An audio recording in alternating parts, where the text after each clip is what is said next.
Naushad Siddiqui diamond Harbour Lok Sabha কেন্দ্রে তিনি দাঁড়াচ্ছেন না। তিনি কোন আসনে লড়বেন, আদৌ কি তিনি লোকসভা নির্বাচনে লড়াই করবেন, এই প্রশ্ন কিন্তু এখনো ঘোরাফেরা করছে। কারণ ডায়মন্ড হারবার লোকসভা কেন্দ্রে তিনি দাঁড়াচ্ছেন না, কারণ আইএসএফ 8টি আসনে প্রার্থী ঘোষণা করেছেন, 8টি আসনে লড়াই করার ঘোষণা করেছেন। যে 8টি আসনে তারা লড়াই করবেন বলেছেন, সেই 8টি আসনের মধ্যে ডায়মন্ড হারবার নেই।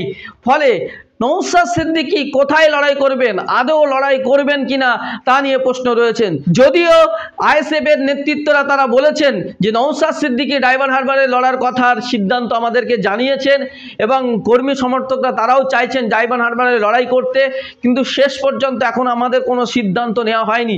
আগামীতে এই সিদ্ধান্তটা নেওয়া হবে, আদৌ জোটে লড়বেন কিংবা আদৌ ডায়মন্ড হারবারে লড়বেন কিংবা লড়বেন না, সেটা নিয়ে পরবর্তীতে সিদ্ধান্ত হবে। তবে আমাদের কাছে যে সূত্র মারফত খবর, যে ডায়মন্ড হারবার লোকসভা কেন্দ্রে নওশাদ সিদ্দিকী দাঁড়াচ্ছেন না। কারণ হচ্ছে সেখানে বাম প্রার্থী প্রতিকুর রহমান সেখানে তিনি দাঁড়াতে চাইছেন এবং জোটের স্বার্থে তিনি ছেড়ে দিতে চেয়েছিলেন, কিন্তু যেহেতু জোট হচ্ছে না, তারপরে তাহলে প্রশ্ন হচ্ছে তাহলে কি তিনি দাঁড়াবেন। তারপরেও কিন্তু আমরা জানতে পারছি তিনি দাঁড়াবেন না। তাহলে কোন কেন্দ্রে দাঁড়াবেন নওশাদ সিদ্দিকী? আমরা যে খবর পাচ্ছি যে সবচেয়ে এই মুহূর্তে জেতার জায়গায় রয়েছে আইএসএফ, সেটা হচ্ছে বসিরহাট লোকসভা কেন্দ্রে।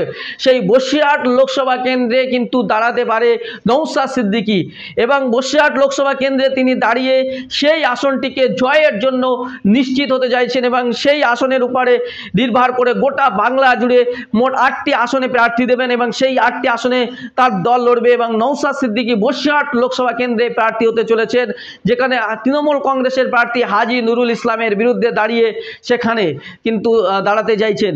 এমনিতেই বসিরহাট লোকসভা কেন্দ্রে 50%-এর বেশি মুসলিম ভোটার রয়েছে। বসিরহাট লোকসভা কেন্দ্রে 56% মুসলিম ভোটার রয়েছে, যেটা সরকারি রিপোর্ট অনুযায়ী 2011 সেন্সাস অনুযায়ী। কিন্তু বেসরকারি রিপোর্ট অনুযায়ী 62% মুসলিম রয়েছে বসিরহাট লোকসভা কেন্দ্রে এবং সেই বসিরহাট লোকসভা কেন্দ্রেই কিন্তু প্রার্থী হতে চলেছেন নওশাদ সিদ্দিকী, এমনটি সূত্র মারফত খবর। অর্থাৎ ডায়মন্ড হারবার ছেড়ে দিয়ে বসিরহাট লোকসভা কেন্দ্রে তিনি লড়াই করবেন। কারণ হচ্ছে বসিরহাট লোকসভা কেন্দ্রে 2019 লোকসভা নির্বাচন অনুযায়ী 7টি আসনের মধ্যে 3টি আসনে প্রার্থী দিয়েছিল আইএসএফ এবং সেখানে ব্যাপক অংশের একটা ভোট পেয়েছিল। এবং আপনাদেরকে জানিয়ে রাখি, যেমন বসিরহাট উত্তর, হাড়োয়া এবং আপনাদেরকে জানিয়ে রাখি সন্দেশখালী, এই আসনগুলিতে একটা ব্যাপক অংশের ভোট পেয়েছিল আইএসএফ এবং আইএসএফের সেই ভোটের অংশ কিন্তু আরও বাড়ছে আপনার বসিরহাট আরও অন্যান্য যে বিধানসভা রয়েছে সেই বিধানসভা এলাকাগুলিতে। যেমন আমি আপনাদেরকে জানাতে পারি মিনাখা বিধানসভাতে সেখানেও একটা আইএসএফের ব্যাপক সমর্থক রয়েছে। আপনাদেরকে আবার জানাই আপনার বসিরহাট দক্ষিণেও একটা ব্যাপক সমর্থন রয়েছে।